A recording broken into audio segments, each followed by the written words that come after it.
మన దేవుని వారలారా, ముందుగా కరపత్రాలను ముద్రించిన పాఠాలలో మరొక పాఠం దురాశ దుఃఖానికి చేటు. దురాశ దుఃఖానికి చేటు.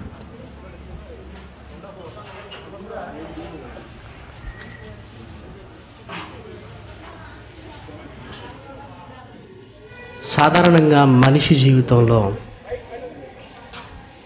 వాడుక పదాలలో ఒక పదంగా దీని గురించి అనేకమైన సందర్భాలు మనం మాట్లాడుకుంటుంటాం. ఇక మనిషి జీవితంలో మనిషి అవలంబించవలసిన మంచిని నేర్పించడానికి ఎన్నో నీతి కథలను రూపొందించి దురాశ వల్ల ఎంత నష్టం కలుగుతుందో జంతువులను తీసుకొని అనేకమైన కథలు ఈరోజు ప్రపంచంలో ప్రాచుర్యంలోనికి వచ్చాయి.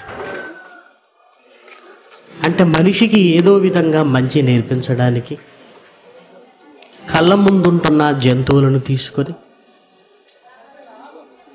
ఫలాని జంతువు ఆశపడింది, కానీ దానికి దురాశే మిగిలిన, దురాశ వల్ల దుఃఖానికి లోనైంది అని.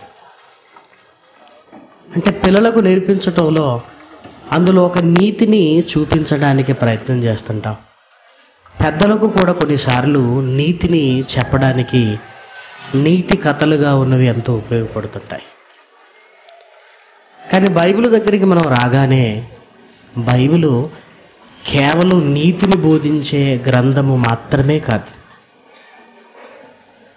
కేవలం బైబిల్లో నీతి మాత్రమే ఉంటుందనుకుంటే పొరపాటు. కథలలో నీతి మాత్రమే ఉంటుంది. బైబిల్లో నీతితో పాటు నిత్య జీవానికి సంబంధించిన అనేకమైన సంగతులు ఉంటాయి. నీతి నేర్చుకోవాలంటే కథలు చదువుకున్న అందులో నీతి కనబడుతుంది. కానీ నిత్య జీవానికి వెళ్ళాలనుకుంటే మాత్రం ఈ 66 పుస్తకాలలోనికి ప్రతి మనిషి రావలసిందే. అందుకే మనిషికి కథలు చెప్పి ప్రోత్సహించటం కంటే వాస్తవాలను మనిషి కళ్ళ ముందుకు తీసుకొని వచ్చి మనిషిని ఆలోచింప చేయాలన్నదే దేవుని కోరిక. అందుకే బైబిల్లో ఎక్కడ కథలు కనిపించవు మనకి. ఒకవేళగా ఉపమానాలు ఉన్నవి కదా అని మీరు అనుకుంటే ఉపమానాలు కథలు కావు. కథలంటే కల్పించబడింది. ఉపమానం అంటే మన కళ్ళ ముందు ఉన్నదాన్ని ఉదాహరణగా తీసుకొని ఒక విషయాన్ని వివరించడానికి సహాయపడే వాటిని ఉపమానాలు అంటారు. కాబట్టి బైబిల్లో ఎప్పుడు దేవుడు కథలకు అవకాశం ఇవ్వలేదు. కాబట్టి ప్రియమైన దేవుని పిల్లలారా, బైబిల్లో రాయబడిన మానవ జీవితంలో ప్రతి మనిషి తనను తాను నియంత్రించుకుంటూ బ్రతకాలి. దురాశ వల్ల ఎలాంటి దుఃఖం మనకు మిగులుతుందో బైబిల్లో రాయబడిన కొన్ని సందర్భాలు మనం ఆలోచించగలిగితే మానవ జీవితంలో ఇలాంటివి చాలా ముఖ్యమైనవి. ఏమంటే ఆశపడటం వేరు, మనకు ఆశ కలిగి ఉండటం వేరు. కానీ ఆశలు గతి తప్పి దురాశలుగా మారిపోతే వక్ర మార్గాన సంపాదించుకోవడానికి మనిషి ప్రయత్నం చేస్తాడు. దానివల్ల దుఃఖాన్ని తెచ్చుకుంటాడు. ఇక బైబిల్లోనికి వెళ్ళి మనం ఆలోచించగలిగితే మన శరీరంలో పుట్టే ఆశల విషయంలోని దేవుడు, నాయనా నీ ఆశలు అన్నీ తీర్చుకోవడానికి భూమి మీదకి నువ్వు రాలేదు, కొన్నింటిని నిగ్రహించుకోవాలి, ఆశా నిగ్రహం కలిగి ఉండాలి అన్నాడు. అంటే ఆశల విషయంలోని దేవుడు జాగ్రత్తగా ఉండమని మనకి చెప్పినప్పుడు ఇక దురాశల విషయంలో ఎంత జాగ్రత్తగా ఉండాలి. ఏమంటే దురాశ అని దేన్ని అంటారు? దురాశ అంటే దేన్ని అంటారు? ఆశపడటం వేరు, దురాశ కలిగి ఉండటం వేరు. దురాశ కలిగి ఉండటం అంటే మనకు అందని వాటిని గురించి అందుకోవాలని తాపత్రయపడటం, అవసరాలకు మించి మన గురించి మనం ఆలోచించుకోవటం, అవసరాలకు మించి మన గురించి ఆలోచించుకోవటం.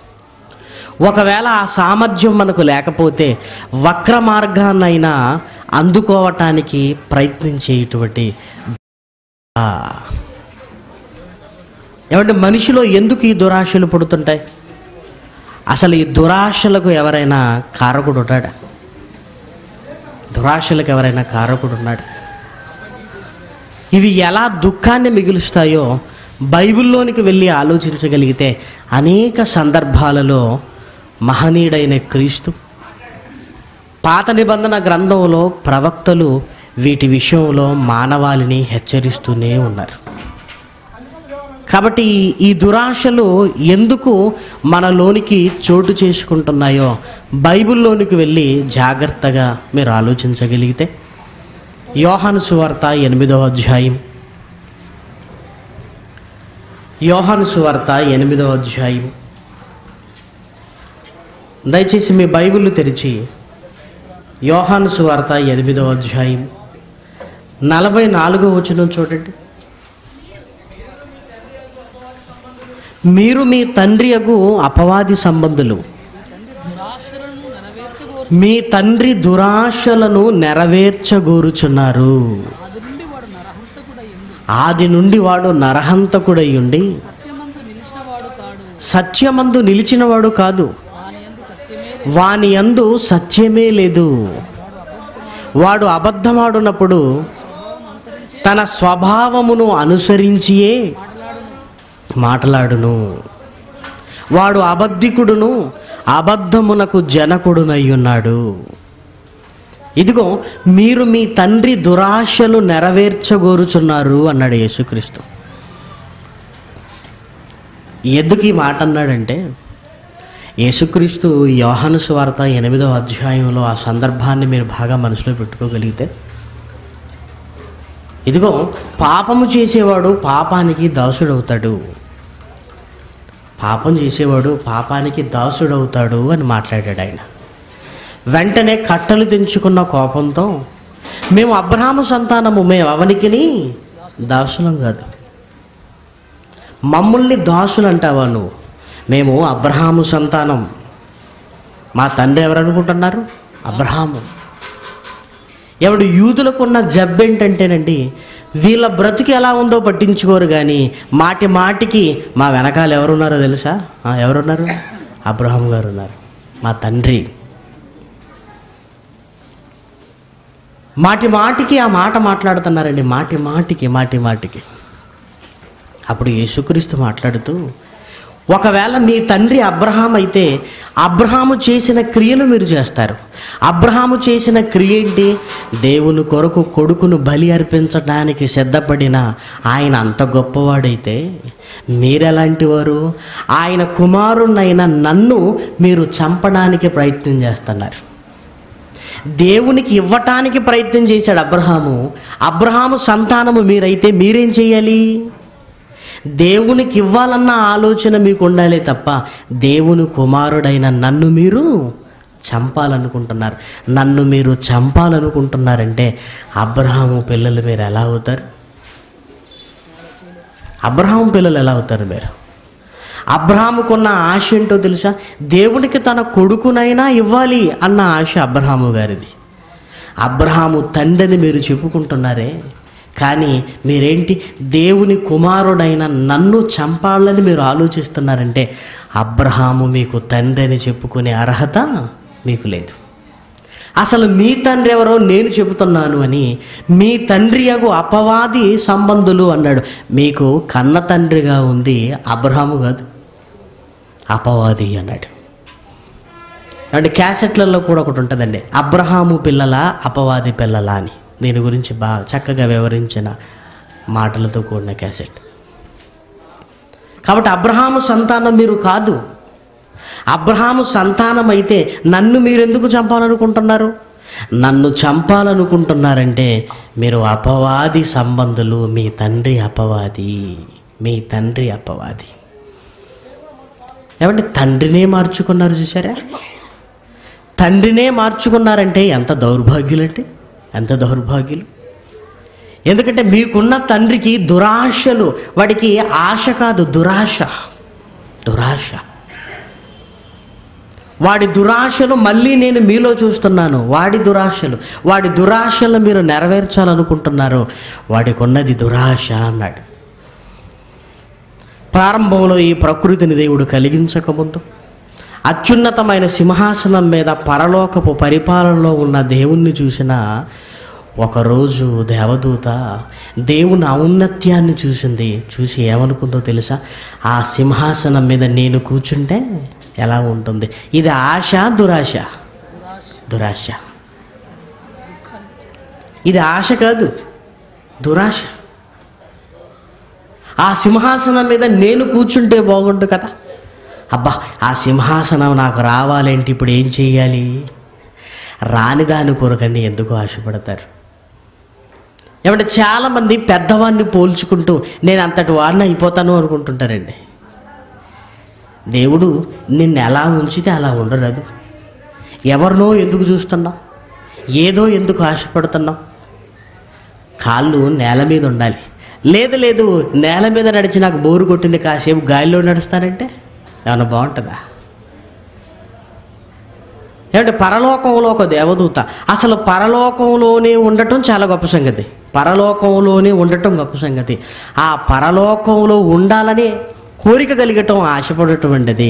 కానీ ఆ సింహాసనమే నాకు కావాలి అనుకోవటం దురాశ.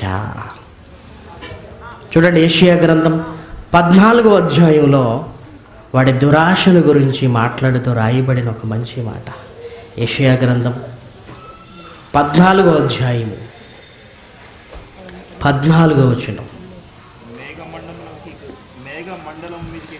మేఘమండలము మీదికి ఎక్కుదును, మహోన్నతునితో నన్ను సమానునిగా చేసుకుందును. నీవు మనసులో అనుకుంటివి కదా, నువ్వు మనసులో అనుకుంటేవి కదా, ఎక్కడికో వెళ్ళాలని నువ్వు అనుకుంటున్నావు. నీకు దురాశ కలిగింది. ఈ దురాశ వల్ల నువ్వు ఎక్కడికి వెళుతున్నావు తెలుసా? పైకి వెళ్ళాలనుకుంటున్న నువ్వు కిందికి వెళుతున్నావు అన్నాడు. 13వ వచనం చూడండి. నేను ఆకాశమునకు ఎక్కిపోవుదును, దేవుని నక్షత్రములకు పైగా నా సింహాసనమును హెచ్చించుకుందును. ఉత్తర దిక్కునున్న సభాపర్వతము మీద కూర్చుందును, మేఘమండలము మీదికి ఎక్కుదును. వాడి ఆలోచనలు చూసారా? పరలోకంలో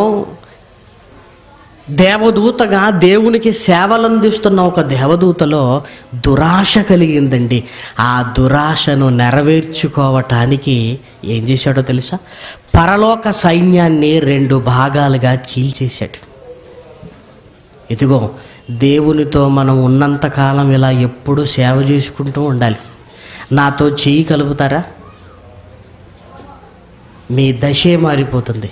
నాతో పాటు వచ్చేయండి, నాతో పాటు వచ్చేయండి. అమ్మో, ఆయన దేవుడు కదా. దేవుడైతే ఉంది, మనం లేకపోతే దేవుడు ఎక్కడ ఉన్నాడు? మనం అందరం గట్టిగా సమ్మె చేస్తే దేవుడు దిగిరాడా? సమ్మె వాడి ఆలోచనే, దేవుడు దిగిరాడా? ఏమంటే ప్రభుత్వాలు దిగొస్తాయని నేను నమ్ముతాను. 700 కోట్ల మంది వ్యతిరేకంగా దేవుడికున్నా దేవుడు దిగిరాడు. ఏమండి, మనిషి సమ్మెకు దేవుణ్ణి దించాలనుకుంటే అది చాలా పొరపాటు. ప్రియమైన దేవుని పిల్లలారా, ఇక కొన్ని దేవదూతలు ఉన్నాయి కదా, ఈ మాటలకు బలహీనపడ్డాయి. ఇదిగో, దేవుడితో ఉంటే ఎప్పుడు సేవే. ఈ దేవదూతతో కలిసామనుకోండి, సింహాసనాలు వచ్చేస్తాయి మనకి. మనం కూడా పిల్లరాజులుగా చాలామంది అవ్వచ్చు. అధికార దాహం అండి, అధికార దాహం వద్దు. ఎప్పుడు నేలని విడిచి సాము చేయాలనుకోకూడదు. మన సామర్థ్యం వేరకే దేవుడు మనల్ని వాడుకుంటాడు. అది చాలండి. ఎక్కడికో వెళ్ళిపోవాలి ఎందుకు? ఇక్కడ ఉందాం. అందుకే ఎప్పుడు అందని వాటిని గురించి మనం ఆలోచించకూడదు. అందని దాటి గురించి నువ్వు ఆలోచిస్తున్నావంటే అది దురాశగా మారిపోతుంది. ప్రియమైన వారలారా, ఎవడు యుద్ధం చేసిందండి, ఆ పరలోకాన్ని కైవసం చేసుకోవటానికి యుద్ధం చేసింది. యుద్ధంలో గెలవలేకపోయింది. దేవదూతగా ఉన్నది భూతంగా మారిపోయింది. భూతంగా, దయ్యంగా మారిపోయింది. ఇక దాని ఆశ ఏంటో తెలుసా? దాని ఆశ ఏంటి? ఇప్పుడు ఆ సింహాసనాన్ని కైవసం చేసుకోవాలి. అది దక్కలేదు. ఏం చెయ్యాలి? అందుకే ఆకాశ మండలంలో సింహాసనం ఏర్పాటు చేసుకుంది. నిన్ను తండ్రి అని పిలవటం కాదు, నీ పిల్లలను నా పిల్లలుగా చేసుకుంటాను అని. ఇదిగో దేవుని పిల్లలను తన పిల్లలుగా మార్చుకుంది. తనకున్న దురాశలను మనిషిలో చూపించింది. లేకపోతే మనిషిని చంపాలని ఎందుకు అనుకుంటాడు? ఆది నుంచి వాడు నరహంతకుడు. కయ్యనులోనికి దూరి హేబేలును చంపించేశాడు. పరలోకం కొరకు యుద్ధాన్ని జరిగించి ఎంతో మంది చెరిచినవాడు. చూసారా, దురాశ ఎంత దుఃఖాన్ని మూటగొట్టుకుంటుందో దయ్యానికి బాగా అర్థమై ఉంటుందండి. ప్రారంభంలో వాడే నష్టపోయాడు. ఎక్కడికో వెళ్ళాలనుకున్నాడు. వాని దురాశ వల్ల మేఘమండలం మీదకి ఎక్కిపోవాలనుకున్నాడు.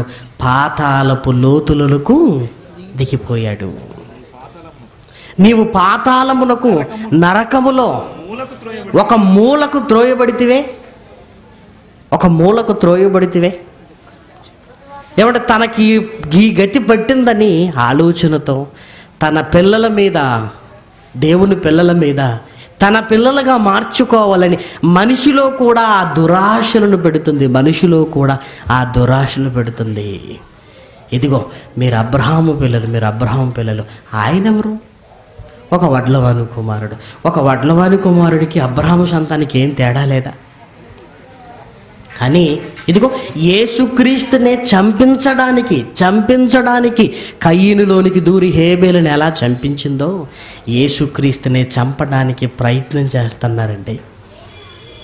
అంటే ఈ దురాశలకు మూలం, ఈ దురాశలకు కారకుడు ప్రారంభం నుంచి ఇప్పటి వరకు తనలో ఉంటున్న దురాశను నెరవేర్చుకోలేకపోయి పంతంతో మనిషిలో ఆ దురాశలను పెట్టి నాకు కలిగిన దుఃఖం నీ పిల్లలు కూడా కలిగేటట్టుగా చేస్తానని మనిషిలో కూడా ఎన్నో దురాశలను లేపింది. ప్రేమన వారలారా, ఎన్నో దురాశలు.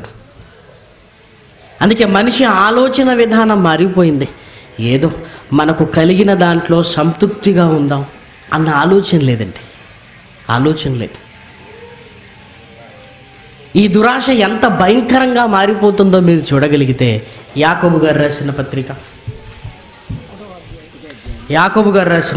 1వ అధ్యాయం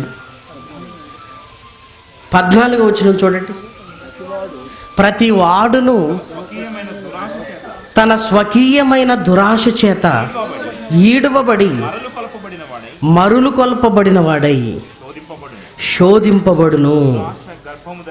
దురాశ గర్భము ధరించి పాపమును కనగా పాపము పరిపక్వమై మరణమును కనును. దురాశ ఎక్కడికి తీసుకుని వెళుతుందని చెబుతున్నాడంటే దుఃఖం. ఆశ అయితే పర్వాలేదండి. ఆశ తీరగానే మనిషికి హాయిగా ఉంటుందండి. అందుకే సామెతల గ్రంథంలో ఉంటాడు, ఆశ తీరుట మనిషికి ఆనందంగా ఉంటుంది. సిద్ధించిన వాంఛ, మనోవాంఛ సిద్ధిస్తే మనసు హ్యాపీగా ఉంటుందండి ఆశ తీరితే. సామెతల గ్రంథం 13వ అధ్యాయము 12వ వచనం చూడండి. కోరిక సఫలము కాకుండుట చేత హృదయము నొచ్చును, సిద్ధించిన మనోవాంఛ జీవవృక్షం. ఏమండి, మన ఆశ తీరితే మనం చాలా హ్యాపీగా ఫీల్ అవుతామండి. చాలా హ్యాపీగా ఫీల్ అవుతాం. దురాశ మనలో పెట్టుకొని ఆ దురాశ తీర్చుకోవటానికి నువ్వు ఆలోచిస్తున్నావంటే చాలా ఇబ్బందుల పాలవుతావు నువ్వు. ఎందుకంటే దురాశ గర్భము ధరించి పాపమును కనగా, అంటే దురాశ పెరిగిపోతుంటుంది. గర్భాన్ని దాచుకోవటం ఎంత కష్టమో లోనున్న దురాశను దాచుకోవటం కూడా అంతే కష్టం. ఆ కోరిక పెరుగుతూ ఉంటుందండి. ఒక ఆశ అయితే పర్వాలేదు. అదే దురాశ అయిపోయింది అనుకోండి, దురాశను గర్భంతో పోల్చాడు దేవుడు. ఎందుకంటే 9 నెలలకు గర్భాన్ని దాచుకోవడం ఎవరి వల్ల అవుతుందా? అవదు. దురాశ కూడా అంతే. అంటే ఖచ్చితంగా డెలివరీ అవ్వాల్సిందే. ఎప్పుడో ఒకసారి ఆ దురాశ బయటికి రావాలి. ఎందుకంటే ఆ దురాశ గర్భము ధరించింది. ఆ దురాశను తీర్చుకోవడానికి లోపల ఎన్నో నెలలు మోసుకుంటుంటామండి మనం.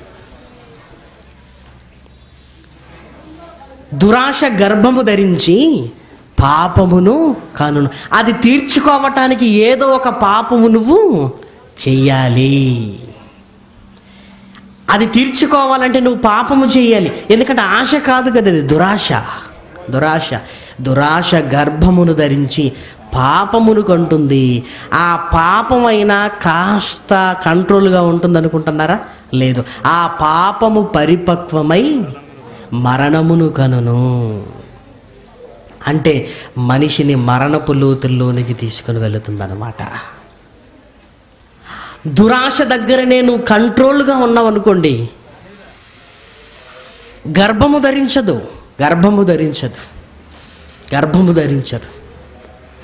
పాపము పరిపక్వం కాకుండా నువ్వు జాగ్రత్త పడ్డావు అనుకోండి, నేను చేసింది తప్పు అని అక్కడే స్టాప్ అన్నావు అనుకోండి, పాపము పరిపక్వము కాదు. కానీ ఆ పాపము పరిపక్వం అవుతుందంటే ఆ దురాశలను నెరవేర్చుకోవటానికి పాపం మీద పాపం నువ్వు చేస్తూనే ఉన్నావు. అది పరిపక్వమైపోయింది. పరిపక్వమైపోయిన తర్వాత మరణమును కనును అన్నాడు. మరణమును కనును. చూసారా? చిన్న దురాశల కొరకు పెద్ద కష్టాన్ని కొని తెచ్చుకుంటున్నాడండి మనిషి. పెద్ద కష్టాలను కొని తెచ్చుకుంటున్నాడు. పెద్ద కష్టం అంటే అది మామూలు కష్టం కాదు. ఏదో వెళ్ళిపోయే కష్టం అంతకంటే కాదు. అంతే. దురాశ వల్ల ఎంతో దుఃఖం ఉంది. దురాశ వల్ల మరణానికి వెళ్ళిపోయే పరిస్థితి మనిషికి వస్తుంది అని బైబిల్లో చెప్పిన మాటలు చూడండి. ఒక నిజాలను కథలతో చెప్పారేంటండి మనకి. నిజాన్ని కథలో చూపించేసరికి కథ అంటే కల్పించబడింది. అందులో ఉన్న నిజం కూడా ఏమనుకున్నాం మనం? అది కూడా కథే అనుకున్నాం. ఒక నిజాన్ని నిజంతో జోడించి చెప్పు, అది ప్రజల గుండెల్లో చిరస్థాయిగా నిలిచిపోతుంది. ఒక నిజాన్ని చెప్పడానికి, దురాశ దుఃఖాన్ని చేయటం చెప్పడానికి కోతిబావ నక్కబావట. కోతి నక్కే దొరికారా? ఆ కథ చెప్పేసరికి అందులో ఉన్న నీతి కూడా కథగా మారిపోయింది. నీతి కథలు అయిపోయాయి అంతే.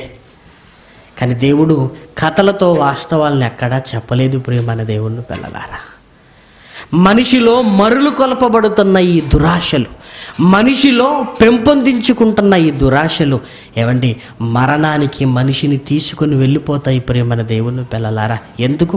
ఆశలు మనకు అవసరమా? ఆశలనే నిగ్రహించుకోవలసిన మనం ఇక దురాశల జోలికి వెళ్ళకూడదు. ఎప్పుడు మన లైఫ్లో ఇది కావాలి, అది కావాలి, ఏదో అందమైన భవంతిని, ఏదో అద్దాల మేడను ఊహించుకోకండి ఎప్పుడు కూడా. ఎందుకు? అందుకోలేని రోజు సంఘర్షణ పడతా. అందుకోలేను నాయనా, నా జీవితం నీ చేతుల్లో పెడతాను, నీ ఇష్టమైనట్టుగా నడిపించు. కంగారు ఏమీ లేదు. లక్ష్యాలు ఏమీ లేవు మనకి. గడవనివ్వండి ఈరోజు. కానీ మనిషి ఎందుకంటే ఏదో ఒకటి సెట్ చేసుకుంటాడు, అది అందుకోలేకపోయినాడు. మానసికమైన సంఘర్షణ. అది సక్రమంగా అందుకోలేకపోయినప్పుడు నా లక్ష్యాన్ని నేను చేరువ కావాలని వక్ర బుద్ధితో శరీరంలో పుట్టే ప్రతి దురాశను నెరవేర్చుకోవటానికి పాపాల పుట్టగా మారిపోయి, పాపాలు పరిపక్వమైపోయి మరణానికి వెళుతున్నాడు. ప్రియమైన దేవుని పిల్లలారా, ఈరోజు గడవనివ్వరాదండి. తెల్లారిందా? దేవా నీ ఇష్టం. ఇదిగో ఈరోజు భోజనం ఉంది, ఈరోజు మనకు బట్టలు ఉన్నాయి, చాలు. ఎప్పుడు కూడా ఇలాంటి ఆలోచనతో మనం ఉండగలిగితే ప్రియమైన దేవుని పిల్లలారా, దురాశలు కాదు కదా, మనలో ఉంటున్న ఆశలను కూడా మనం తగ్గించుకుంటాం.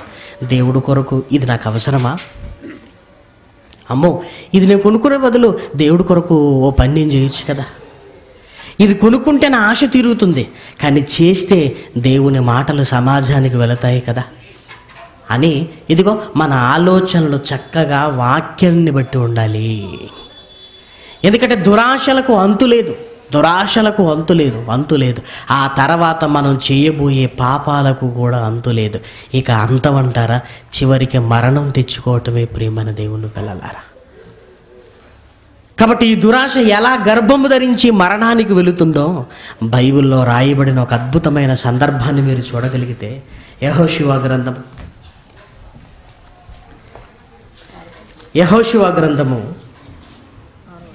6వ అధ్యాయము, యెహోషువ గ్రంథము 6వ అధ్యాయము 17-18 వచనాలు చూడండి. ఈ పట్టణమును దీనిలో ఉన్నది యావత్తును యెహోవా వలన శపింపబడెను. రాహాబను ఒక వేశ్య మనము పంపిన దూతలను దాచిపెట్టెను గనుక ఆమెయు ఆ ఇంట ఉన్న వారందరూ మాత్రమే బ్రతుకుదురు. ఎరుకో గురించి మాట్లాడుతున్న మాటలండి. ఇదిగో శపింపబడింది ఎరుకో గురించి దేవుడు మాట్లాడుతున్నారు. యెహోషువ గారి నాయకత్వంలో ఇశ్రాయేలులు ఎరుకో మీదకి యుద్ధానికి వెళ్ళిపోతున్నప్పుడు దేవుడు ఎరుకో గురించి ఇది శపితమలైంది, మీరేమి ముట్టుకోకూడదు అన్నాడు. చూడండి ఆ మాట 18వ వచనం చూడండి. శపింపబడిన దానిలో కొంచెమైనను మీరు తీసుకునే ఎడల మీరు శాపగ్రస్తులై ఇశ్రాయేలీల పాలెమునకు శాపము తెప్పించి దానికి బాధ కలుగజేయుదురు గనుక శపింపబడిన దానిని మీరు ముట్టనే కూడదు. ఇదిగో ఎరుకో మీద దేవుడు విజయాన్ని చేకూర్చబోతున్నాడు. జాగ్రత్త, ఈ విజయోత్సవంలో దేని మీదనైనా మీరు ఆశపడ్డారా అది దురాశ అవుతుంది. దేవుడు వద్దన్న దాన్ని మీరు ఆశపడితే అది ఆశ ఎలా అవుతుంది? దురాశ అవుతుంది. వాటి జోలికి మీరు వెళ్ళొద్దు అన్నాడు యెహోషువ గారు. విచిత్రంగా ఎరుకో మీద విజయాన్ని దేవుడు చేకూర్చాడు ఇశ్రాయేలీలకి. ఆ సంతోషంలో ఆ విజయోత్సవంలో ఉన్నారు. కానీ ఆ తర్వాత జరిగింది ఏంటంటే వీళ్ళు యుద్ధానికి వెళుతున్నప్పుడు ఓడిపోయారండి. ఆ తర్వాత ఎరుకో మీద విజయాన్ని ఇచ్చిన దేవుడు ఆ తర్వాత మనం ఓడిపోవడానికి గల కారణం ఏంటి అని ఆలోచించుకోవడం ప్రారంభించారు. చూడండి 4వ వచనం. కాబట్టి జనులలో ఇంచుమించు 3000 మంది అక్కడికి వెళ్ళిరి గాని వారు వారి ఎదుట నిలవలేక పారిపోయిరి. ఒక విజయం, ఒక పరాజయం రాగానే ఏం జరిగింది అన్న ఆలోచన ప్రారంభమైంది. ఏం జరిగింది అసలు?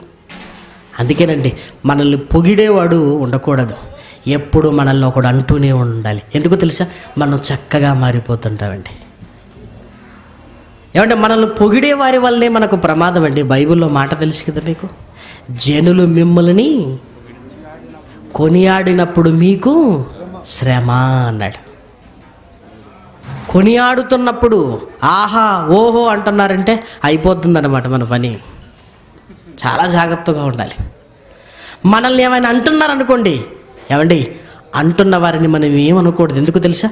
మనల్ని మనం సరిదిద్దుకోవడానికి మనకు అవకాశం వారు కల్పిస్తున్నారు. ఓహో ఈ విషయంలో నేను డల్గా ఉన్నానన్నమాట, ఈ విషయంలో నేను పెంపొందించుకోవాలి. మనల్ని ఎప్పుడు మన తప్పులను మనకి ఎత్తి చూపే వాళ్ళు ఉంటారు కదా, వాళ్ళు చాలా అవసరం ప్రియమైన దేవుని పిల్లలారా. పొగిడితే మన గురించి మనకి ఏమర్థం అవుతాయి? కాకపోతే ఏంటంటే మనిషికి పొగిడితేనే ఇష్టం. ఆ తర్వాత వెన్నుపోటు పొడిచినా పర్వాలేదు, ముందైతే పొగుడు, ఆ తర్వాత వెనక్కి వెళ్ళి పొడుగు కదా. కాబట్టి మిమ్మల్ని పొగుడుతున్నప్పుడు ఆ మాటలు మీకు వినపడకూడదు, అవి మంచివి కాదు. ఎవరైనా మన గురించి అన్నారంటే చెవులు పెద్దది చేసుకుని వినాలి. ఏమన్నారు? మీకు భక్తి లేదట, అమ్మో దేవా ఈ రోజు నుంచి భక్తిగా ఉండటానికి నేను ప్రయత్నం చేస్తాను. ఏమంటే మీరు చాలా గొప్ప వాళ్ళు అవుతారండి, కడిగిన ముత్యంలా మీరు సమాజానికి కనపడతారు, కడిగిన ముత్యంలా కనపడతారు. ఆ మారటానికి మనం ఇష్టపడితే చాలండి, ఇష్టపడాలి మనం.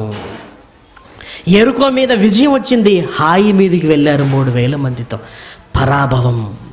యెహోషువ గారు ఆలోచించిన ప్రారంభించేశారు, దేవా ఏంటి అసలు ఏం జరిగింది, మేము ఓడిపోవటం ఏంటి నాయనా?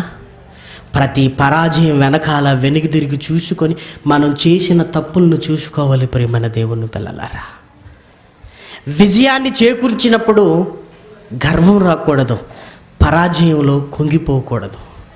విజయంలో వినయముగా ఉండాలి, పరాజయంలో విజయాన్ని చేకూర్చుకోవటానికి బలాన్ని పొందాలి. ఎందుకంటే గెలిచేవాడు ఎప్పుడో ఒకప్పుడు ఓడిపోతాడు, ఓడిపోయేవాడు ఎప్పుడో ఒకప్పుడు గెలుస్తాడు. గెలిచేవాడికి ఓటమి రెడీగా ఉంటుంది, ఓడిపోయేవాడికి గెలుపు రెడీగా ఉంటుందండి. ఈరోజు ఓడిపోతున్న వాడికి రేపు గెలుపు రెడీగా ఉంటుంది, ఈరోజు గెలిచేవాడికి రేపొద్దున ఓటమి ఉంటుంది. అందుకే గెలుపు ఓటములు మనిషిని ప్రభావితం చేయకూడదు. నువ్వు గెలిచావా ఓకే, ఓడిపోయావా ఓకే. ఓడిపోతే ఆలోచించి ఒక్కసారి వెనుతిరుగు, నా జీవితంలో ఏం జరిగింది అని ఒక్కసారి ఆలోచిస్తూ. గెలిస్తే వినయముతో దేవుని పాదాల దగ్గర పడుండు, దేవా ఇది అయిపోయింది, ఈ విజయం అయిపోయింది, నీ కొరకు ఇంకేం చేయాలి అని. ఏమంటే యెహోషువ ఆలోచనలో ఉన్నాడు, దేవా ఏం జరిగింది, ఏదో జరిగింది. యెహోషువ అనుకున్నట్టుగానే జరిగింది. ఏం జరిగిందో చూస్తారా? 7వ అధ్యాయము 10వ వచనం. యెహోవా యెహోషువతో ఇట్లా నేను లెమ్ము, నీవేళ నీ ముఖము ఇక్కడ నేల మోపుకొని ఉందువు. ఇశ్రాయేలీలు పాపము చేసి ఉన్నారు, నేను వారి చేసిన నిబంధనను వారు మీరి ఉన్నారు. శపితములైన దానిని కొంత తీసుకొని దొంగిల్లి బొంకి తమ సామానులలో దానిని ఉంచుకొని ఉన్నారు. యెహోషువ చాలా డల్ అయిపోయాడండి. ఏంటి దేవా, ఎరుకో మీదనో విజయం, హాయి మీదనేమో పరాజయం. తల కిందికి వేసుకున్నాడు. వచ్చాడు దేవుడు, లే నాయన లే, ఎందుకు కుంగిపోతున్నా? అసలు ఏం జరిగిందో నీకు తెలుసా? నేనేం చెప్పాను, మీరేం చేశారు? నా నిబంధనను మీరారు. నన్ను మీరితే మీరు గెలవగలరా మీరు? దేవుణ్ణి విడిచిపెట్టి ఏమైనా సాధించగలరా ఈరోజు సమాజం? లేదండి, లేదు. అప్పుడు యెహోషువ లేచాడండి. ఏదో జరిగింది, దేవా ఏదో పాఠం నువ్వు నేర్పించాలనుకున్నావు. జనులు ఎవరు తీసుకొచ్చారు? ఎంక్వైరీ తీసుకురావద్దని దేవుడు చెప్పాడు కదా. ఎవరికి ఆ దురాశ కలిగింది? శపితములైన దానిని తీసుకొచ్చి ఎవరు పెట్టారు? ఇశ్రాయేలు పాలెంలో ఎంక్వైరీ మొదలైందండి. ఎంక్వైరీలో దొంగ దొరికిపోయాడు. ఎవరో చూడండి, 7వ అధ్యాయము 1వ వచనం. శపితమైన దాని విషయములో ఇశ్రాయేలు తిరుగుబాటు చేసిరి. ఎట్లనగా యూదా గోత్రములో జరహు మునిమనముడు జబ్ది మనముడు కర్మీ కుమారుడైన ఆకాను శపితము చేయబడిన దానిలో కొంత తీసుకొనెను గనుక యెహోవా ఇశ్రాయేలీల మీద కోపించెను. అంటే సమూహంలో ఎవరూ సరిగా లేకపోయినా టోటల్గా డిస్టర్బ్ అయిపోద్దండి. అందుకే అందరికీ చెప్తుంటాం, ఐకమత్యంగా ఉండాలి, చక్కగా ఉండాలి. ఎందుకు డిస్టర్బ్ అయిపోద్ది దేవుని పని? దేవుడు ఇష్టపడడండి. మనుషుల ఐకమత్యం దేవునికి మహాబలం. ఒక ఆకాను ఏం చేశాడో తెలుసా? అవి చూడగానే దురాశ కలిగింది. ప్రియమైన వారలారా, అబ్బా ఏ కష్టపడకుండానే ఇన్ని వస్తుంటే నేను తీసుకెళ్ళి దాచుకుంటే ఎవరికి తెలుస్తుంది? ఎవరికి తెలియదు అనుకున్నాడు. మనుషులు ఎవరికి తెలియదు, దేవునికి తెలియదా? దేవునికి తెలియదా? అప్పుడు ఆకాను గడగడ వణికిపోయాడండి. ఆయన ఏం చేశాడో ఆకానే చెప్తున్నాడు చూడండి. 7వ అధ్యాయము 20వ వచనం. 20. ఆకాను యెహోషువతో ఇశ్రాయేలీల దేవుడైన యెహోవాకు విరోధముగా నేను పాపము చేసి తిని. నిజము.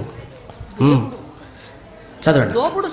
దోపుడు సొమ్ములో ఒక మంచి షీనారు పై వస్త్రమును ఒక మంచి షీనారు పై వస్త్రమును 200 తులముల వెండిని 50 తులముల ఎత్తుగల ఒక బంగారు కమ్మిని నేను చూచి వాటిని ఆశించాను. ఏమండి ఇది ఆశ? చెప్పండి ప్రియమైన దేవుని పిల్లలరా, ఇది ఆశ. దేవుడు వద్దన్న దాన్ని నువ్వు ఆశపడుతున్నావంటే అది దురాశ. ఏమంటే దయ్యం ఎంత తెలివైన వాడో తెలుసా? వాడు మాత్రం పరలోకం మీద ఆశపడ్డాడు, నిన్ను మాత్రం ఈ లోకం మీద ఆశపడేటట్టుగా చేశాడు. ఆ ఆశ ఏదో పరలోకం మీద మనకుంటే బాగుండు కదా. మనల్ని ఏమో ఈ లోకం మీద ఆశపడేటట్టుగా చేశాడు. తీర్చుకోకూడనివి, తీర్చుకోలేనివి దురాశలుగా రేపి, ఇదిగో ఇది చేస్తే తప్పెట్టి, అబ్బా షీనారు వస్త్రం ఎంత దగదగ మెరుస్తుంది చూసారా, బా క్వాలిటీ చూసావా, ఆ మెరుపులు చూసావా, పర్వాలేదులే, ఎలాగో యుద్ధానికి వచ్చారు కదా, అందరూ బిజీగా ఉన్నారు, నీ పనిలో నువ్వుండు. అదిగో ఆ బంగారు కమ్మి చూడు, కమ్మేదాన్ని, ఆ వెండి చూడు, ఆ బట్టలు చూడు, అబ్బా ఇలా చూడగానేనండి అబ్బబ్బబ్బబ్బబ్బా దేవుడు చెప్పిన మాటలు ఎక్కడికో ఎగిరిపోయాయండి మనకి కదా, ఎక్కడికో ఎగిరిపోయాయి. తీసుకున్నాడు, ఎక్కడ దాచాడో చూడండి. నా డేరా మధ్య అది భూమిలో దాచబడి ఉన్నది. ఆ వెండి దాని క్రింద ఉన్నదని ఉత్తరమిచ్చెను. తాను చేసినదంతయు ఒప్పుకొనెను. దురాశ ఒప్పుకున్నాడండి. అబ్బో మనం ఒప్పుకుంటామండి? మనం ఎలాంటి వాళ్ళం ఏంటనండి, క్రీస్తులోనికి రాకమునుపు చేసిన పాపాలన్నీ చెప్తామండి మనం. ఆ రోజు నుంచి ఇక మానేసి ఇక యేసు రక్తంలో కడగబడ్డాను. మరి బాప్టిజం తీసుకున్న తర్వాత చేస్తున్నావా, చేయట్లేదా? అవి చెప్పరు అదొక రోజు. అమ్మో, అంటే అప్పుడే పాపాలు చేశాను, బాప్టిజం తీసుకున్న తర్వాత ఇక నేను ఏమి చేయట్లేదు అని చేయట్లేదా? ఏమండి అంత ధైర్యం ఉందా? అంత ధైర్యం ఉందా? లేదండి, మనకి లేదు. అందుకే మనం మారం ఎప్పుడు. ఎందుకు? చెప్పవలసిన అవసరత లేదు, అందుకే మనం మారం. కాసేపు కాలక్షేపంగా అందరి ముందు నటించేస్తే అయిపోయాయి. ఇదేనా? నీకు తెలుసు కదా. అందుకే ఒప్పుకున్నవాడట విడిచిపెడతాడట. ఒప్పుకున్నవాడు విడిచిపెడతాడు. అందరి ముందు ఒప్పుకున్నాను చేస్తే బాగోదండి. దాచిపెట్టుకునేవాడు ఎవరికి తెలియదు కనుక కంటిన్యూ చేద్దాం అనుకుంటాడు. అందరి ముందు చెప్పేటప్పుడు ఎలా ఉంటుందండి, మళ్ళీ చేస్తే అందరు ఏమనుకుంటారు అనుకుంటాడు. అదే దాచిపెట్టుకున్నాం అనుకోండి, ఎవరికి తెలియదు, నో ప్రాబ్లం, కంటిన్యూ చేద్దాం అనుకుంటారు. మోసపోతున్నాడండి మనిషి, తనను తాను మోసం చేసుకుంటున్నాడు. ఏమండి ఆకాను మాత్రం ఒప్పేసుకున్నాడు. ప్రేమను నేను చేశాను, ఇలా నేను తప్పు చేశాను అలా అని చెప్పమని నేను రూల్గా చెప్పట్లేదు. కనీసం చెప్పకపోయినా వదిలేయాలి. ప్రేమన దేవుని పిల్లలారా, వదిలేయండి. ఒకవైపు కాలం శరవేగంగా దూసుకుని వెళ్ళిపోతుంది, ఇంకా పడుతూ లేచుకుంటూ ఇక్కడే ఉంటే ఎంత ప్రయాణం ఉంది పరలోకానికి వెళ్ళే ప్రయాణంలో. ఇవి మీకు చిన్నగా అని కనిపించటం లేదు? ఇంకా దేన్నో ఆశపడటం, ఎవరో మాట అనటం, ఇవన్నీ చిన్నవండి. స్టేజ్ మార్చండి, ఇంకా ఎల్కేజీలో ఉండకండి, కిలోల్లోకి రండి, కేజీల దగ్గర నుంచి. ఇంకా వాడు ఆ మాట అన్నాడు, వీడు ఈ మాట అన్నాడు, ఇదేంటి ఆ మాటలు వింటుంటే ఇంకా ఆ కేజీలలోనే ఉన్నారనిపిస్తుంది. రావాలి, దేవుల్లో ఎదగాలి, ఉన్నతంగా కనిపించాలి. ఒప్పుకున్నాడండి. ఇదిగో నేను ఆశపడ్డానన్నాడు, కానీ అది దురాశ. మీరు మీ తండ్రి యగు అపవాది సంబంధులు, వాడు దురాశలు నెరవేర్చ గోరుచున్నారు. వాడేనండి రేపింది ఆకానును, అపవాదే రేపాడు. అప్పుడు ఆ దురాశ వల్ల ఎంత దుఃఖాన్ని తెచ్చుకున్నాడో చూడండి. 24వ వచనం. తరువాత యెహోషువయు ఇశ్రాయేలీయులందరూ జెరహు కుమారుడైన ఆకానును, ఆ వెండిని, ఆ పై వస్త్రమును, ఆ బంగారు కమ్మిని, ఆకాను కుమారులను, కుమార్తెలను, ఎద్దులను, గాడిదలను, మందను, డేరాను వారికి కలిగిన సమస్తమును పట్టుకొని ఆకోరు లోయలోనికి తీసుకుని వచ్చిరి. అప్పుడు యెహోషువ, నీ వేళ మమ్మను బాధపరిచితివి, నేడు యెహోవా నిన్ను బాధపరుచుననగా ఇశ్రాయేలులందరూ వారిని రాళ్లతో కొట్టి రాళ్లతో చావగొట్టిరి. దురాశ ఎక్కడికి తీసుకెళ్ళిందో చూడండి. దురాశ ఎక్కడికి తీసుకెళ్ళింది? ఏమండి, తెచ్చుకున్నాడు, దాచుకున్నాడండి. దాచుకున్నది ఇంకొకసారి చూసుకొని ఆనందపడే అవకాశం కూడా లేదైపోయింది. తప్పు చేసేటప్పుడు చాలా ధైర్యంగా ఉంటాం, తప్పు చేసిన తర్వాత భయం. చూసారా, చాలా ధైర్యంగా ఉంటాం, చాలా ధైర్యంగా ఉంటాం. ఏమవుతుందిలే, ఎవరికి తెలుస్తుందిలే, ఎవరికి తెలుస్తుందిలే, ఎవరికి తెలుస్తుందిలే. దేవుడికి కూడా తెలీదా? దేవుడికి కూడా తెలీదా? ఏమంటే ఆశపడ్డాడండి, అనుభవించలేదు, ఇంకా అనుభవించలేదు. వాటిని మరోసారి చూసుకునే అవకాశం కూడా లేదు. అన్నీ బయట తీసుకున్నాడు, ఒప్పుకున్నాడు. అయినా ధర్మశాస్త్రము నిబంధనలు ఖచ్చితంగా అమలవుతున్న ఆ రోజుల్లో ఆకాను చచ్చిపోయాడు. ప్రేమన దేవుని పిల్లలారా, దురాశ, దుఃఖం. దురాశ వల్ల దుఃఖం మిగులుతుంది. ఇదిగో, ఆశల వల్ల నీకు ఆనందం మిగులుతుంది. నువ్వు అందుకునే దాని గురించి ఆలోచించు. లేనిపోను ఎందుకంటే మనకి ఎవడ సమాజంలో ఈ స్థితిగతులను చూసుకుంటాడు. ఎవరినో చూస్తావండి, ఎవరినో చూస్తాం. వాడు అలా ఉంటే నేను ఎలా ఉండాలి? నీకెందుకయ్యా? నువ్వు నీలా ఉండరాదు, నువ్వు నీలా ఉండు. ఎవరినో ఎందుకు చూస్తున్నావు? లేనిపోని దురాశలు నీకెందుకు కలుగుతున్నాయి? ఎవరిని చూడకండి ప్రేమన దేవుని పిల్లలారా. మీరు మీలా ఉండండి, మీరే సమాజానికి ఆదర్శవంతులుగా ఉండండి. దేవుడి కొరకు ఉన్నతంగా బ్రతికే మనం, ఆశలనే నిగ్రహించుకోవలసిన మనం దురాశల వెంబడి వెళ్ళిపోతే చివరికి దుఃఖమే మిగులుతుంది. అందుకే దురాశలు ఎంత ప్రమాదకరమైనవని బైబిల్ చెప్పిందో మీరు చూడగలిగితే చాలా సందర్భాల్లో దేవుడు రాయిస్తూనే ఉన్నాడండి. చూడండి, యూదాపత్రిక 1వ అధ్యాయము 16వ వచనం. వారు తమ దురాశల చొప్పున నడుచుచు లాభము నిమిత్తము మనుషులను కొనియాడుచు సనుగువారును తమ గతిని గూర్చి నిందించువారునై ఉన్నారు. చూసారా, ఆ దురాశలు ఉండటం వల్ల ఎవరినో పొగడాలి. ఆ దురాశ ఉండటం వల్ల ఒకదాని మీద ఒకటి తప్పు చేసుకుంటూ వెళుతూ పాతాళానికి దగ్గరవుతూ దేవునికి దూరం అవుతున్నారండి. ఆ దురాశలు ఎన్ని ప్రమాదాలకు కారణమవుతాయో చెప్తున్నాడండి. తిమోతి గారికి రాసిన 2వ పత్రిక 3వ అధ్యాయము 6వ వచనం. పాపభరితులై నానా విధములైన దురాశల వలన నడిపింపబడిన వారై ఎల్లప్పుడూ వింటున్నా అనుభవ జ్ఞానము పొందలేరు. ఎందుకు? దురాశలు ఉంటే ఇంకా అనుభవం ఎక్కడ వస్తుందండి? దురాశలు, నానా విధములైన దురాశలు. ఇంతకీ దురాశలు ఏవో పైన లిస్ట్ ఇచ్చాడు చూడండి.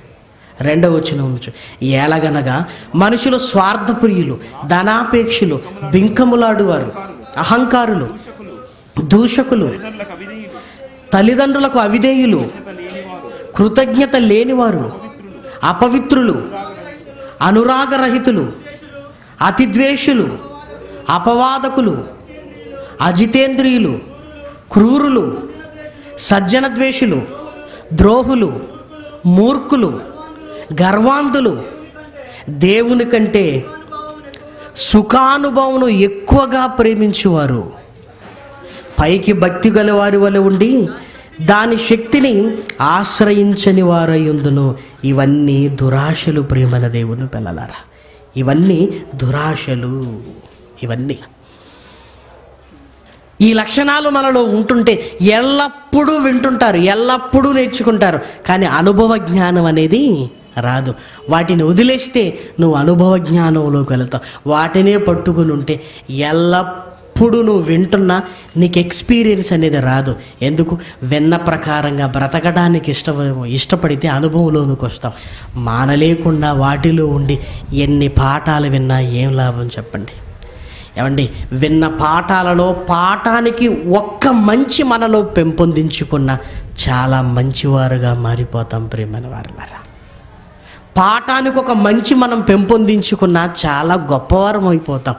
ఈ దురాశలు దుఃఖానికి చేటవుతున్నాయని ఆకాని జీవితాన్ని చూస్తుంటే జాలేస్తుంటుంది ప్రియమైన దేవుని పిల్లలారా. ఎందుకో తెలుసా? ఒప్పుకున్నాడు, నేను తప్పు చేశాను ఒప్పుకున్నాడండి. ఒప్పుకున్నాడు ప్రియమైన దేవుని పిల్లలారా.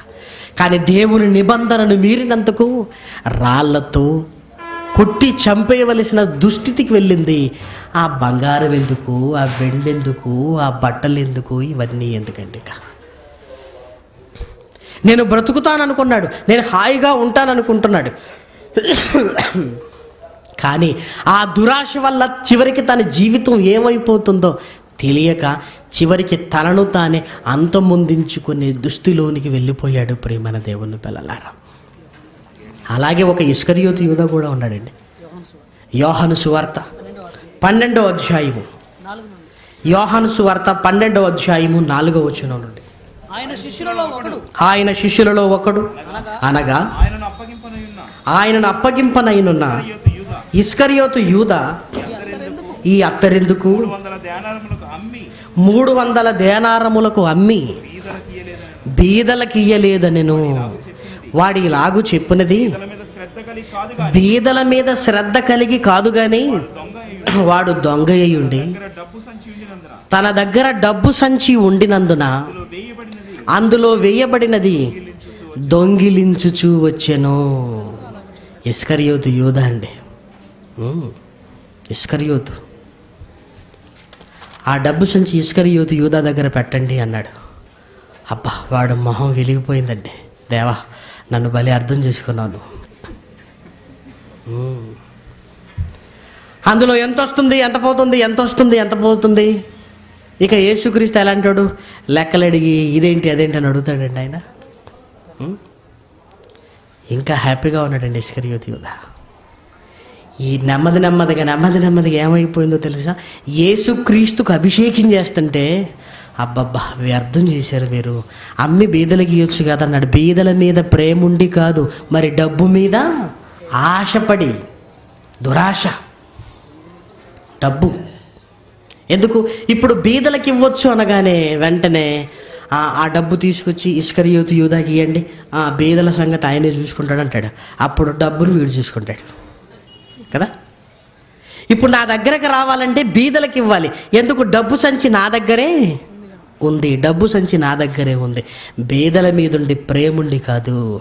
ఆ డబ్బు నా దగ్గరకు వస్తే బాగుండు. అది అమ్మితే ఎంత కాస్ట్? అది అమ్మితే అప్పుడే మార్కెట్ వాల్యూ కూడా క్యాలిక్యులేషన్ చేశారండి. ఈ అచ్చ జటామాంస స్మెల్ పట్టేశాడు. అమ్మో, ఈ స్మెల్ గనక బయట అమ్మితే ఎంత కాస్ట్ వస్తుందంటే వీడికి మార్కెట్ వ్యవహారాలు తప్ప వాక్యపు సంగతి ఇవన్నీ ఏమీ లేదు. వీడికి వ్యాపారమే. యేసుక్రీస్తు ఏం చెప్పాడనేది కాదు, మార్కెట్లో ఏదేది ఎంత దొరుకుతుంది, ఏదేది ఎంత కమ్మొచ్చు, ఏదేది ఎంత కొనుక్కోవచ్చు, దాని మీదనే శ్రద్ధ.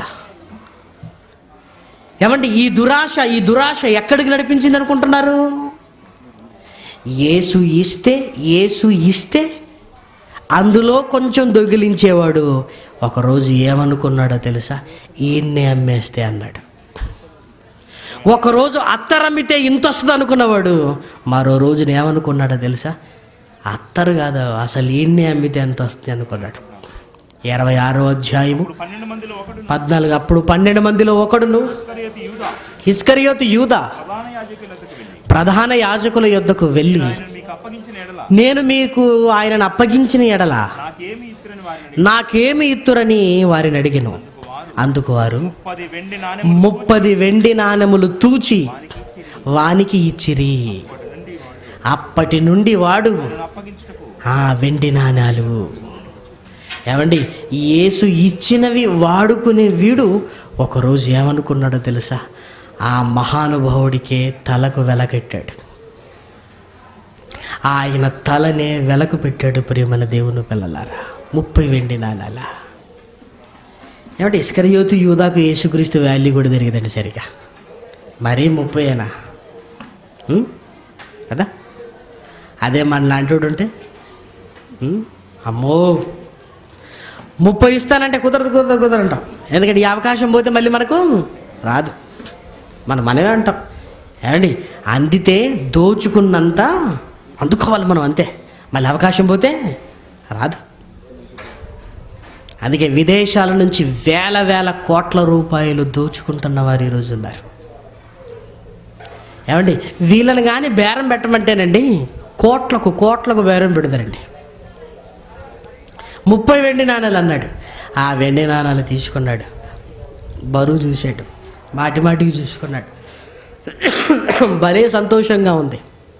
అమ్మయ్య నా దురాశ నెరవేరింది అనుకున్నారు. అప్పగిస్తే వదిలేస్తారులేమో అనుకున్నాడేమో, కానీ యేసుక్రీస్తును చంపుతుంటే తట్టుకోలేకపోయాడు. మళ్ళీ ఆ వెండి నాణాలు తీసుకొచ్చాడు. ఏమన్నాడు? ఇదిగో మీరు ఆయన్ను ఇంత హింసిస్తారన్న సంగతి నాకు తెలియదు, ఆయన్ని వదిలేయండి, ఇదిగో మీ వెండి నాణాలు మీరు తీసుకోండి అన్నాడు. అప్పటికే చేజారిపోయింది. మత్తయి సువార్త 27వ అధ్యాయము 3వ వచనం. అప్పుడు ఆయనను అప్పగించిన యూదా ఆయనకు శిక్ష విధింపబడగా చూచి పశ్చాత్తాపపడి ఆ 30 వెండి నాణెములు ప్రధాన యాజకుల యొద్దకును పెద్దల యొద్దకును మరలా తెచ్చి, నేను నిరపరాధి రక్తమును అప్పగించి పాపము చేసి తిని, నేను ఏదో అనుకున్నాను, దురాశలలో పడ్డాను. ఎందుకో తెలుసా? ఈ దురాశ నాలో పుట్టించింది నా తండ్రి. ఇస్కరియోతు యూదా తండ్రి ఎవరు? అప్పటికి అపవాది.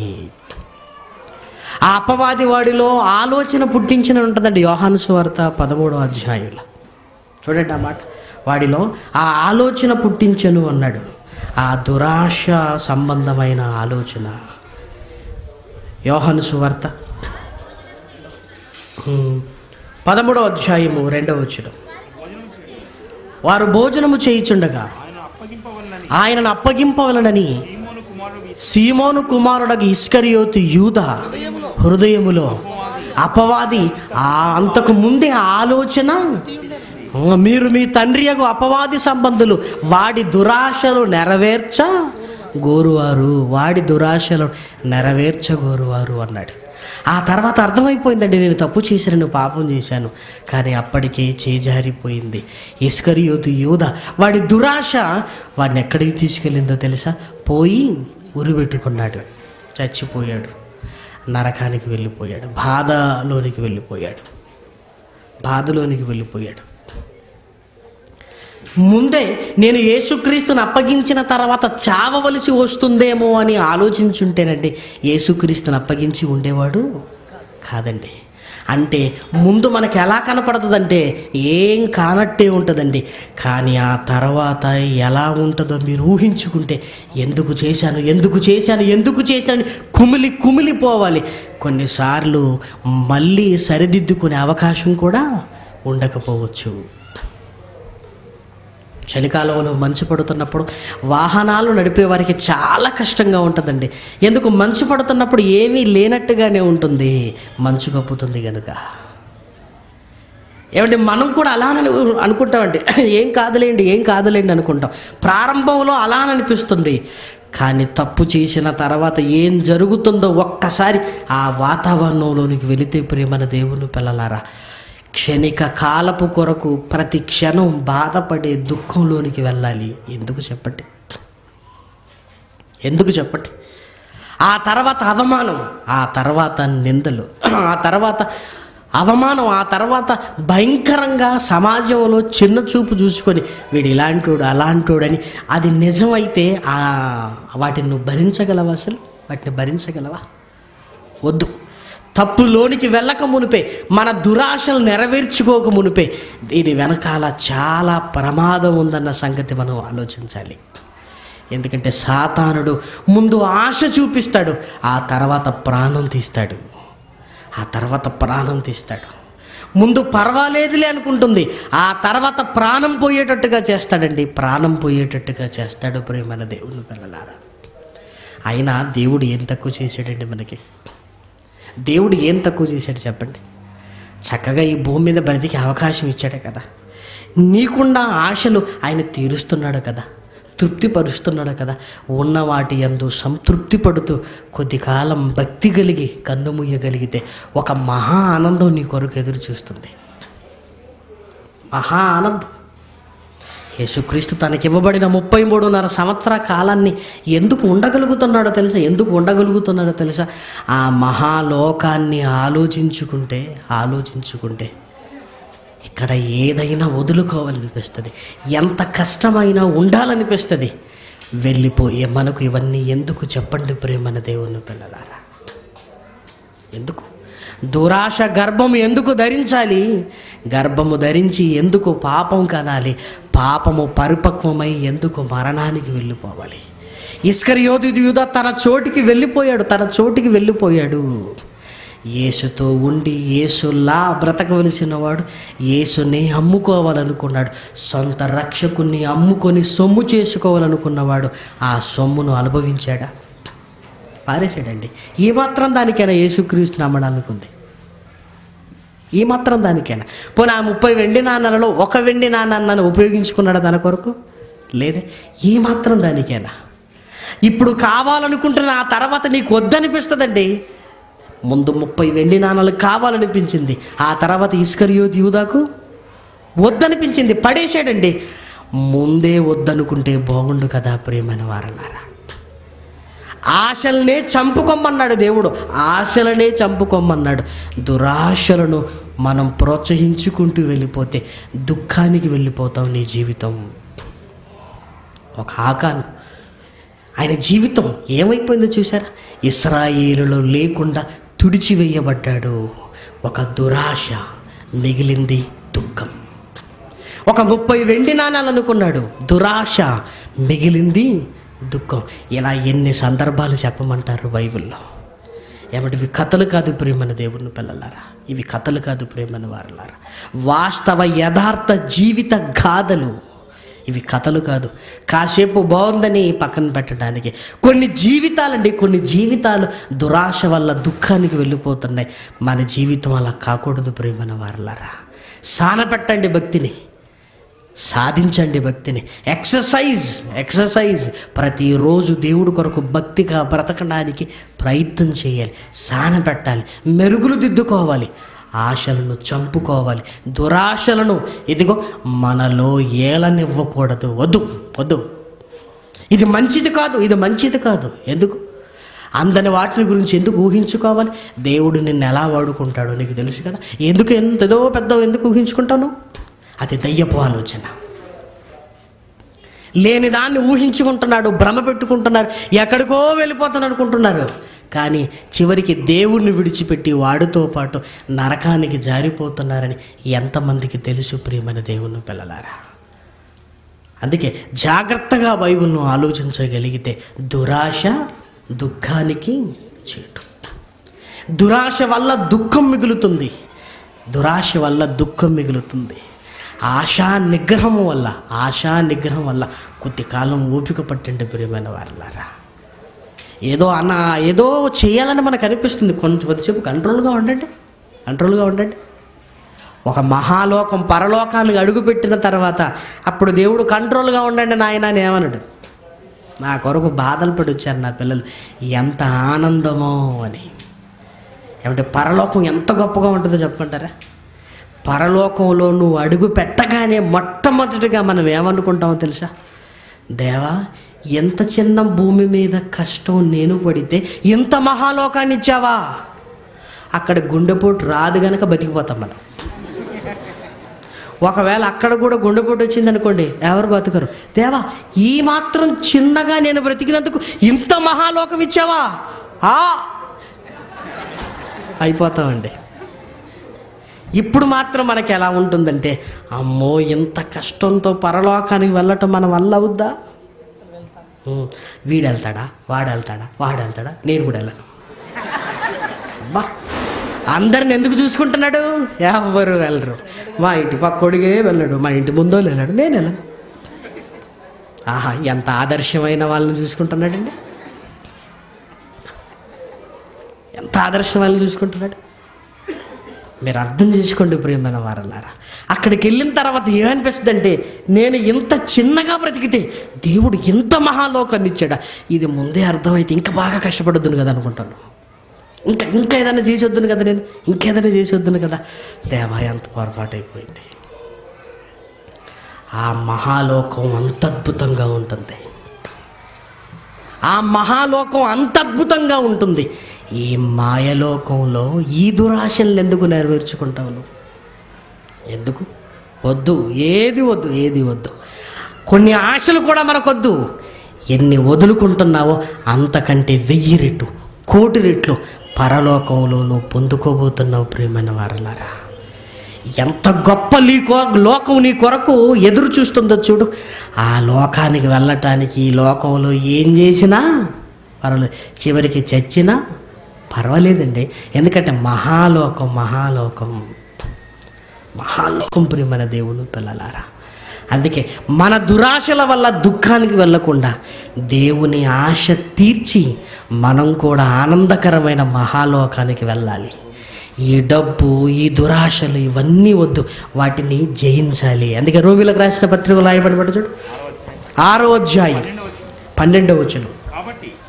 కాబట్టి శరీర దురాశలకు లోబడునట్లుగా చావునకు లోనైన మీ శరీరమందు పాపమును ఏలనీయకుడి. ఇగో దురాశలను, శరీర సంబంధమైన దురాశలను విసర్జించి అంటాడు. చూడండి, తీతుకు రాసిన పత్రిక 2వ అధ్యాయం 12వ వచనం. తీతుకు రాసిన పత్రికలో రాయబడిన మాట, భక్తిహీనతను, ఈ లోక సంబంధమైన దురాశలను విసర్జించి శుభప్రదమైన నిరీక్షణ నిమిత్తము. శుభప్రదమైన నిరీక్షణ అంటే ఒక ఆనందకరమైన లోకం కొరకు ఎదురు చూడాలి. వీటిని వదిలేయండి ప్రియమైన దేవుని పిల్లలారా, వదిలేయండి. డబ్బుంటే అవసరాలకు వాడుకోండి, మనిషిని మాత్రం ప్రేమించండి ప్రియమైన వారలారా. మళ్ళీ కనబడతాడో లేదో తెల్లారితే కదా. ఎందుకు? ఒక మహాలోకం కోసం ఎదురు చూస్తున్నాం. ఈ దురాశలు మనకెందుకు? వాటిని విసర్జించి శుభప్రదమైన, ఆరోగ్యకరమైన, మంగళదాయకమైన నిరీక్షణ, యేసుక్రీస్తు వస్తాడు, మనల్ని తీసుకుని వెళతాడు. రానున్న ఆయన కోసం ఆశతో ఉండవలసిన నువ్వు ఈ భూమి మీద దురాశలతో మగ్గిపోతావా? యేసుక్రీస్తు వచ్చి నిన్ను తీసుకెళ్లాలన్న ఆశతో ఉండవలసిన నువ్వు ఈ దురాశలు ఎందుకంటే వదిలేసేయండి. శుభప్రదమైన అన్నాడు. ఒక మహాలోకం ముస్తాబవుతుందండి, ఒక మహాలోకం ముస్తాబవుతుంది. అందరూ సెమినార్ అన్న వార్తలు విన్న తర్వాత, అన్న ఏర్పాట్లు ఎలా ఉంటాయి, మరి బాగుంటాయా, అది ఉంటుంది ఇది ఉంటుంది కామన్గా అడిగారండి అందరు. మీరు వచ్చేయండి, నో ప్రాబ్లం. ఇక్కడికి వచ్చిన తర్వాత అందరు అన్నీ చాలా బాగున్నాయి అన్నాడు. మనుషులు చేస్తేనే ఇన్ని ఏర్పాట్లు ఉంటాయి, మరి దేవుడు చేస్తే ఎలా ఉండాలి? ఏమండి, ఎంత చెప్పినా తక్కువ అనిపిస్తుంది పరలోకం గురించి. ఏం చెప్తే అర్థం అవుద్దండి? ఇంకేం చెప్పమంటారు ఆ మహాలోకాన్ని గురించి? ఇదిగో నేను చెప్పిన దాంట్లో మీకు అర్థమైంది 1,000,000 రెట్లు ఇంకా తక్కువే. అంత మహాలోకం పరలోకం. ఇప్పుడు మీకు అర్థమైన దాంట్లో అసలు పరలోకాన్ని మనం అర్థం చేసుకోవటం 1,000,000 రెట్లు తక్కువనే అనుకున్నాం. అంత గొప్పగా ఉంటుందండి ఆ మహాలోకం. ఆ లోకం కోసం ఏమైపోయినా పర్వాలేదు, ఎంత త్యాగం చేసినా పర్వాలేదు, మన దురాశలను విసర్జించి అన్నాడు. వదిలేసేయాలి. మనల్ని మనం కట్టుకోవాలి, మనం నిలబెట్టుకోవాలి. ఒక మహాలోకం వైపు పరుగులు తీయాలి. యేసుక్రీస్తు అదే చేశాడండి. ఆయనకు తెలుసు. సాతానుడు అన్నీ చూపించాడు. ఇదిగో ఈ లోక మహిమ ఇదంతా చూడన్నాడు. ఇదంతా చూశాడు, నాకు వద్దన్నాడు. చూశాడు, నాకు వద్దన్నాడు. మనం ఊహించుకునే కావాలనుకుంటాం, ఇంకా కనపడలేదు. ఇంకా మనకు ఊహించుకునే, అబ్బా అమెరికా ఎట్లుంటుందో